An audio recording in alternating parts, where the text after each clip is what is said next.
ओम शांति। आज परम आदरणीय हम सभी के प्यारे पिताश्री ब्रह्मा के स्मृति दिवस पर आज विशेष वाणी चली है।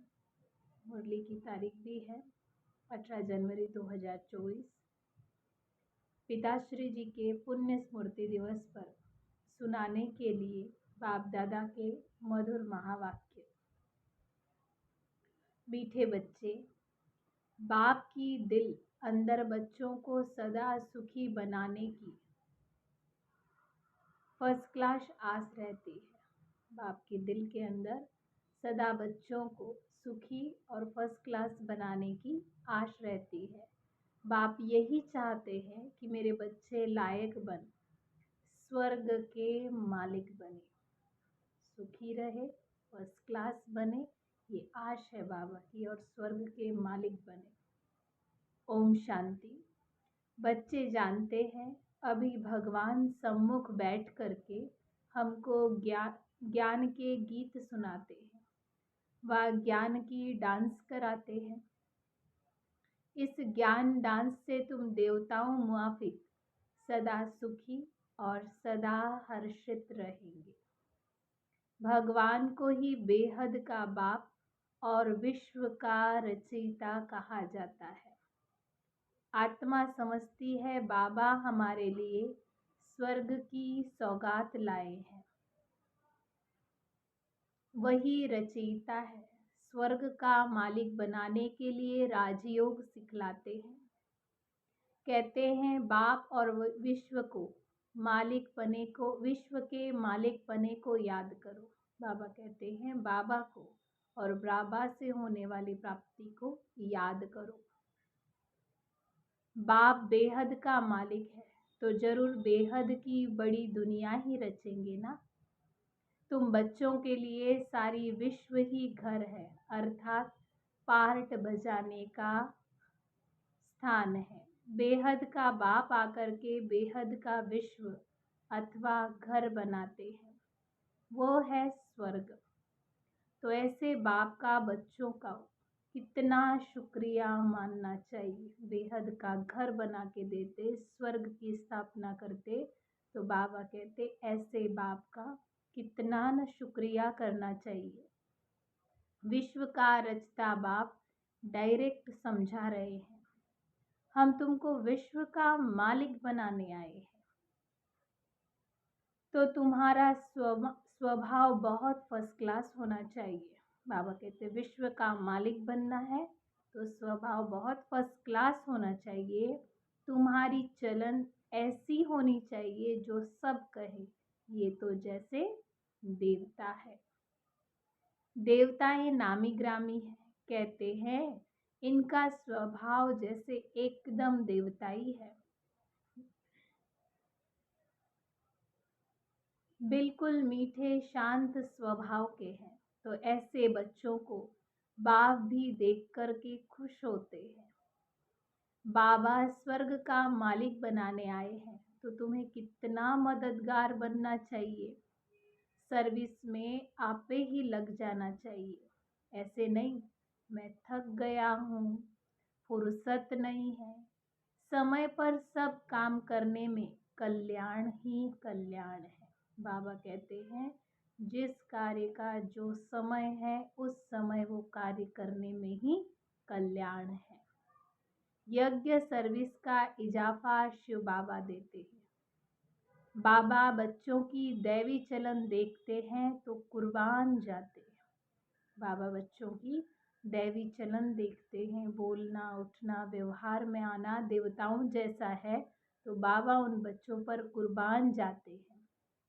तुम बच्चे इस पढ़ाई से कितनी ऊंची कमाई करते हो, तुम पद्मा पदमपति बनते हो, बाबा तुम्हें कितना धनवान बनाते हैं। बाप तुमको अखुट खजाने में ऐसा वजन करते हैं जो 21 जन्म साथ रहेगा, इतना खजाने से भरपूर करते हैं। वहाँ दुख का नाम ही नहीं, कभी वहाँ अकाले मृत्यु नहीं होती। मौत से कभी डरेंगे ही नहीं। सबसे बड़ा डर मृत्यु का होता है और बाबा कहते हैं स्वर्ग में मृत्यु का डर नहीं रहेगा। यहाँ कितना डरते हैं फिर रोते हैं। तुमको तो खुशी है ये पुराना शरीर छोड़ जाए, नई दुनिया में हम प्रिंस बनेंगे। तुम इस दुनिया पुरानी दुनिया से ममत्व मिटाते रहो, इस देह को भी भूलते जाओ।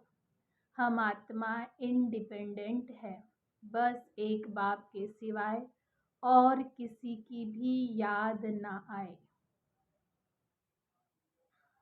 जीते जी जैसे कि मौत की अवस्था में रहना है। इस दुनिया से मर गए, कहते भी है ना आप मुए मर गई दुनिया। शरीर के भान को उड़ाते रहो, एकांत में बैठ ये अभ्यास करो। बाबा बस अभी हम आपकी गोद में आए कि आए। एक की याद में शरीर का अंत हो, इसको कहा जाता है एकांत। बाबा ने एकांत की डेफिनेशन बताई कि एक शिव बाबा की याद में देह छूट जाए, शरीर का अंत हो जाए, उसको कहते हैं सच्चा सच्चा एकांत। मीठे बच्चे, तुम जानते हो कि ऐसी ऊंची पढ़ाई पढ़ाने वाला कौन है? इस चैतन्य डिब्बी में चैतन्य हीरा बैठा है, वही सच्चित आनंद स्वरूप है। सत बाप तुम्हें सच्ची सच्ची श्रीमत देते हैं।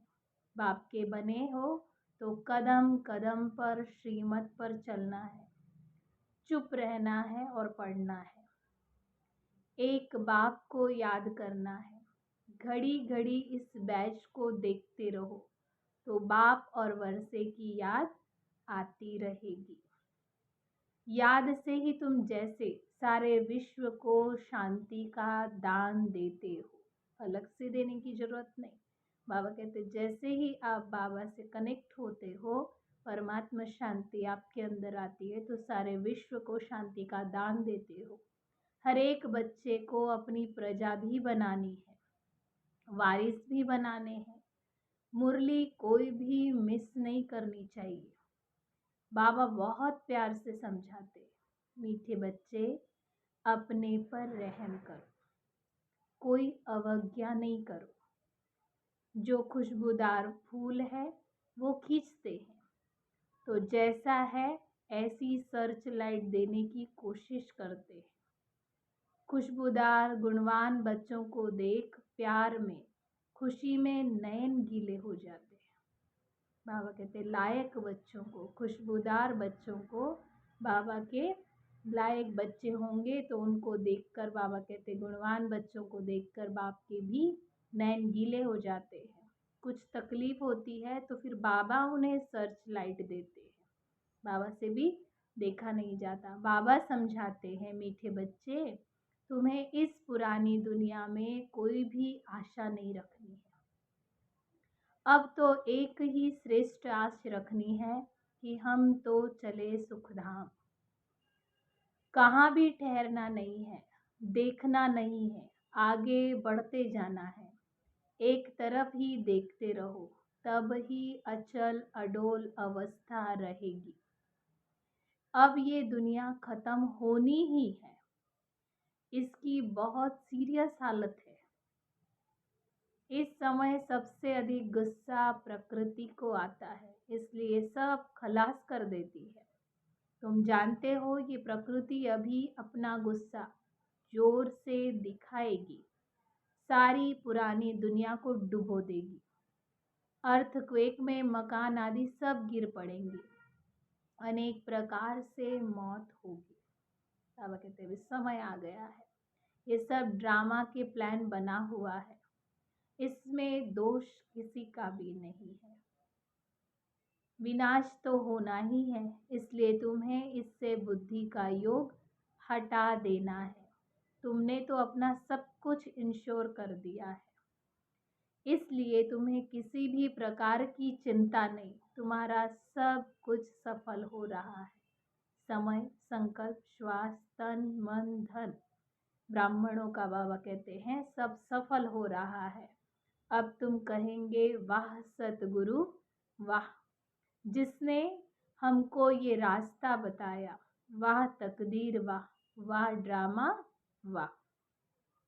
तुम्हारे दिल से निकलता है शुक्रिया बाबा, आपका जो हमारे 2 मुट्ठी चावल लेकर हमें सेफ्टी से भविष्य में 100 गुना रिटर्न देने के लिए।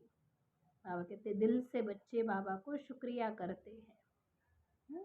सुदामा के जैसे 2 मुट्ठी चावल लेकर महल माड़ी रिटर्न में मिला, ऐसे ही बाबा संगम पर हर ब्राह्मण आत्मा का पुराना सब सफल करवाकर भविष्य में सब कुछ नया दिलाते हैं, देते हैं।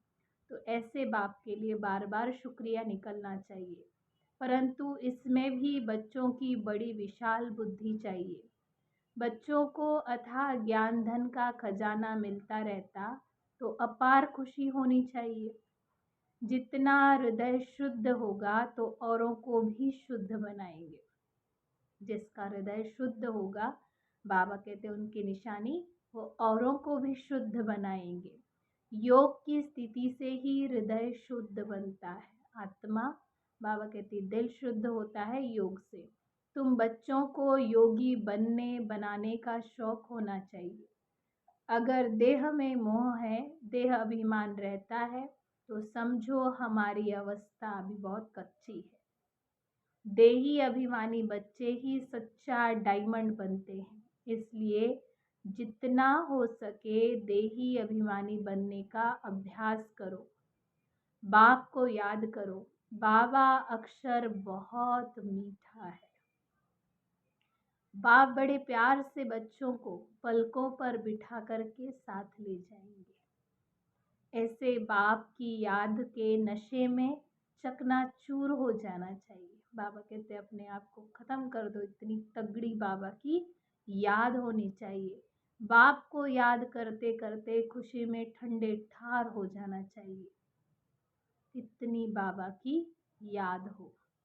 जैसे बाप अपकारियों पर उपकार करते, तुम भी फॉलो फादर करो। कोई कैसा भी है, बाबा कहते सब पर उपकार करो, सुखदाई बनो। बाप की दिल अंदर बच्चों को सदा सुखी बनाने की है। कितनी फर्स्ट क्लास आश रहती है कि बच्चे लायक बन स्वर्ग के मालिक बन जाए। तुम बच्चे अभी ड्रामा के राज को भी जानते हो। बाप तुम्हें निराकारी, आकारी और साकारी दुनिया का सब समाचार सुनाते हैं। आत्मा कहती है अभी हम पुरुषार्थ कर रहे हैं नई दुनिया में जाने के लिए। हम पुरुषार्थ कर रहे हैं, हम स्वर्ग में चलने लायक जरूर बनेंगे। अपना और दूसरों का कल्याण करेंगे। अच्छा, बाप मीठे बच्चों को समझाते हैं। बाप दुख हरता सुख करता है, तो बच्चों को भी सबको सुख देना है। जैसा बाप वैसे बच्चे। बाप का राइट हैंड बनना है। ऐसे बच्चे ही बाप को प्रिय लगते हैं, जो बाबा के कार्य में सहयोगी है। ऐसे बच्चे ही बाप को प्यारे लगते हैं। शुभ कार्य में राइट हैंड को ही लगाते हैं। तो बाप कहते हैं हर बात में राइटियस बनो। एक बाप को याद करो तो अंतमति सुगति हो जाएगी। इस पुरानी दुनिया से ममत्व मिटा दो, ये कब्रिस्तान है। धंधा धोरी बच्चों आदि के चिंतन में मरे तो मुफ्त अपनी बर्बादी कर लेंगे। शिव बाबा को याद करने से तुम बहुत आबाद होंगे। देह अभिमान में आने से बर्बादी हो जाती है, देही अभिमानी बनने से आबादी होती है। धन की भी बहुत लालच नहीं रखनी चाहिए। उसी फिक्रात में शिव बाबा को भी भूल जाते हो। पैसे कमाने तो बाबा कहते शिव बाबा को भी भूल जाते हैं। बाबा देखते हैं सब कुछ बाप को अर्पण कर फिर हमारी श्रीमत पर कहाँ तक चलते हैं, बाबा भी चेक करता है। शुरू में बाप ने भी ट्रस्टी होकर के दिखाया ना, सब कुछ ईश्वर अर्थ अर्पण कर खुद ट्रस्टी बन गया। बस ईश्वर के काम में ही लगाना है, विघ्नों से कभी भी डरना नहीं है। जहाँ तक हो सके सर्विस में अपना सब कुछ सफल करना है। ईश्वर अर्पण कर ट्रस्टी माना निमित्त बन रहना है। अच्छा, मीठे मीठे सिखिलदे बच्चों प्रति माता पिता बाप दादा का याद प्यार और गुड मॉर्निंग। रूहानी बाप की रूहानी बच्चों को नमस्ते। अव्यक्त महावाक्य है, रिवाइज 15/4/74 की महावाक्य है। क्या अभी उन्नति की ओर बढ़ते जा रहे हो? सदा लगन में मगन और विघ्न विनाशक, ये दोनों निशानियां क्या अनुभव में आ रही है? परमात्मा की याद की लगन में मगन और विघ्न विनाशक स्थिति का अनुभव हो रहा है। विघ्न विनाशक बनने के बजाय विघ्नों को देख अपनी स्टेज से नीचे तो नहीं आ जाते हो? क्या अनेक प्रकार के आए हुए तूफान आपकी बुद्धि में तूफान तो नहीं पैदा करते हैं? जैसे कोई के द्वारा तोहफा मिलता है तो बुद्धि में हलचल नहीं होती ना, बल्कि उल्लास होता है। इसी प्रकार आए हुए तूफान उल्लास बढ़ाते हैं या हलचल बढ़ाते हैं? अगर तूफान को तूफान समझा तो हलचल होगी, और तोहफा समझा तो अनुभव किया, उससे उल्लास और हिम्मत अधिक बढ़ेगी। ये है चढ़ती कला की निशानी। घबराने के बजाय गहराई में जाकर अनुभव के नए नए रत्न इन परीक्षाओं के सागर से प्राप्त करेंगे, क्योंकि हलचल के अंदर रत्न समाये हुए हैं। ऊपर ऊपर से अर्थात बाह्य मुक्ता की दृष्टि और बुद्धि द्वारा देखने से हलचल दिखाई देगी।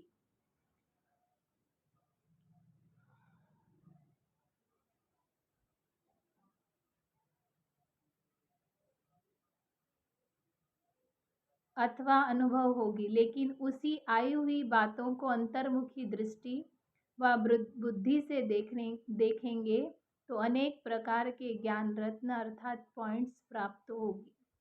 अगर कोई भी बात को देखते हो या सुनते हो आश्चर्य अनुभव होता है तो ये भी फाइनल स्टेज नहीं है। क्या हुआ, क्यों हुआ, कैसे हुआ, ऐसे कैसे हो गया?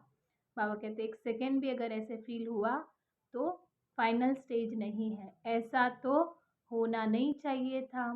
ड्रामा के होने पर अगर ऐसा भी संकल्प उत्पन्न होता है तो इसको भी अंश मात्र की हलचल के रूप में ही कहेंगे। अब तक भी क्या क्या का क्वेश्चन अगर उठता है तो इसका अर्थ है हलचल है। जितना विघ्न आना आवश्यक है उतना विघ्न विनाशक स्थिति में रहना, यही हर्षित रहने का साधन है। नथिंग न्यू, कुछ भी नया नहीं है। ये है फाइनल स्टेज। यदि कोई भी हलचल का कर्तव्य करते हो व पार्ट बजाते हो तो सागर समान ऊपर से हलचल भले ही दिखाई दे रही है, अर्थात चाहे कर्मेंद्रियों की हलचल में आ रहे हो लेकिन स्थिति नथिंग न्यू की हो। एकाग्र, एकरस, एकांत अर्थात एक रचयिता और रचना के अंत को जानने वाले त्रिकालदर्शी स्टेज पर आराम से शांति की स्टेज पर स्थित है, या कर्मेंद्रियों की हलचल आंतरिक स्टेज को भी हिला देती है। जब स्थूल सागर दोनों ही रूप से दिखाता है तो क्या मास्टर ज्ञान सागर ऐसा रूप नहीं दिखा सकते? ये प्रकृति ने पुरुष से कॉपी की है। आप तो पुरुषोत्तम हो ना। जब प्रकृति अपनी क्वालिफिकेशन दिखा सकती है तो क्या वो पुरुषोत्तम नहीं दिखा सकते? अभी समय अति के तरफ बढ़ रहा है, सभी तरफ अति दिखाई पड़ रही है। अंत की निशानी अति है। तो जैसे प्रकृति समाप्ति की तरफ अति में जा रही है, वैसे ही संपन्न बनने वाली आत्माओं के सामने अब परीक्षाएं व विघ्न भी अति के रूप में आएंगे। इसलिए आश्चर्य नहीं खाना है कि पहले ये नहीं था, अब ये ऐसा कैसे है। ये आश्चर्य भी नहीं। फाइनल पेपर में आश्चर्यजनक बातें क्वेश्चन के रूप में आएगी, तब तो पास और फेल हो सकेंगे। ऐसी ऐसी बातें आएंगी, न चाहते हुए भी बुद्धि में क्वेश्चन उत्पन्न हो। यही तो पेपर है, और है भी 1 सेकंड का पेपर। क्यों का संकल्प चंद्रवंशी की क्यों देना, इसलिए एक चंद्रवंशी की क्यों में लगा देगा, इसलिए एकरस स्थिति में स्थित होने का अभ्यास निरंतर हो। समस्या की सीट को संभालने नहीं लग जाओ, लेकिन सीट पर बैठ समस्या का समाधान करो। अभी तक समस्या सीट की याद दिलाती है। विघ्न आता है तो विशेष योग लगाते हो तो भट्टी रखते हैं। इससे सिद्ध होता है कि दुश्मन ही शस्त्र की स्मृति दिलाते हैं, लेकिन स्वतः और सदा स्मृति नहीं रहती। निरंतर योगी हो या अंतर वाले योगी हो, टाइटल तो निरंतर योगी का है ना। दुश्मन आवे ही नहीं, समस्या सामना न कर सके, सूली से कांटा बनना ये भी फाइनल स्टेज नहीं है। सूली को कांटा बने, उसके बजाय कांटे को योगाग्नि से दूर से ही भस्म कर दो। कांटा लगे और फिर निकालो, ये फाइनल स्टेज नहीं है। कांटे को अपनी संपूर्ण स्टेज से समाप्त कर देना, ये है फाइनल स्टेज। ऐसा लक्ष्य रखते हुए अपनी स्टेज को आगे चढ़ती कला की तरफ बढ़ाते चलो। बड़ी बात को छोटा अनुभव करना। इस स्टेज तक नंबरवार यथार्थ शक्ति पहुँचे हैं। अब पहुँचना वहाँ तक है जो कि अंश और वंश की भी समाप्ति हो जाए। आप सभी हिम्मत और सर्व के सहयोगी सदा रहते हुए चल रहे हो ना।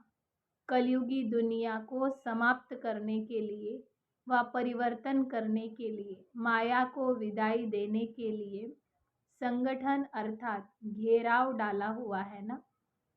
मजबूत घेराव डाला हुआ है, या बीच बीच में कोई ढीले हो जाते हैं अथवा थक जाते हैं, चलते चलते रुक जाते हैं।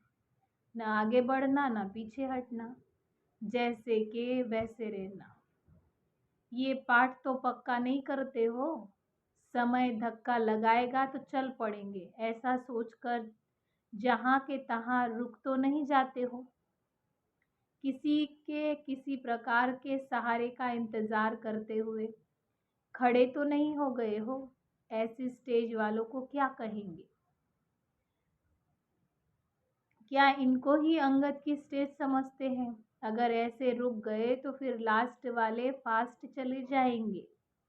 जब भी पहाड़ों पर बर्फ गिरती जम जाती है तो रुक जाते, फिर उस बर्फ को गलाने के लिए, उसे हटाने के लिए पुरुषार्थ करते हैं। यहाँ भी अगर बर्फ के मुवाफिक जम जाते हो तो इससे सिद्ध होता है योग अग्नि की कमी है। योग अग्नि को तेज करो तो रास्ता क्लियर हो जाएगा। मिली हुई हिम्मत और उल्लास के पॉइंट्स बुद्धि में दौड़ाओ तो रास्ता क्लियर हो जाएगा। पुरुषार्थ की गति में अंगद बनो, माया से हार खाने में अंगद नहीं बनो, बल्कि विजयी बनने के लिए अंगद बनो। अच्छा, ऊंचे ते ऊंच बाप द्वारा पालना लेने वाले, विश्व की पालना करने वाले, विष्णु कुल की श्रेष्ठ आत्माएं, प्रकृति को परिवर्तन करने वाली पुरुषोत्तम आत्माएं, विश्व के आगे साक्षात्कार मूर्त प्रसिद्ध होने वाली आत्माएं, योगी तू आत्माओं के प्रति बाप दादा का याद प्यार और गुड मॉर्निंग। हम रूहानी बच्चों की रूहानी बाप दादा को याद प्यार, गुड मॉर्निंग, नमस्ते नमस्ते। आज का वरदान है, सेवा में रहते संपूर्णता के समीपता की अनुभूति करने वाले ब्रह्मा बाप समान एग्जाम्पल भव। विस्तार है, जैसे ब्रह्मा बाप सेवा में रहते समाचार सुनते एकांतवासी बन जाते थे, 1 घंटे के समाचार को 5 मिनट में सार समझ बच्चों को खुश करके अपनी अंतर्मुखी अवस्था, एकांतवासी स्थिति का अनुभव करा देते थे। ऐसे फॉलो फादर करो। ब्रह्मा बाप ने कभी नहीं कहा कि मैं बहुत बिजी हूँ, लेकिन बच्चों के आगे एग्जाम्पल बने। ऐसे समय प्रमाण अभी इस अभ्यास की आवश्यकता है। दिल की लगन हो तो समय निकल आएगा और अनेकों के लिए एग्जाम्पल, उदाहरण मूर्त बन जाएंगे। स्लोगन है आज का, हर कर्म में कर्म और योग का अनुभव होना ही कर्म योग है। आज का व्यक्त इशारा है, सदा यही लक्ष्य याद रहे कि हमें बाप समान बनना है। तो जैसे बाप लाइट है वैसे डबल लाइट। औरों को भी देखते हो तो कमज़ोर होते हो, इसलिए सी फादर, फॉलो फादर करो। उड़ती कला का श्रेष्ठ साधन सिर्फ एक शब्द है, वो शब्द है सब कुछ तेरा। मेरा शब्द बदल तेरा कर दो।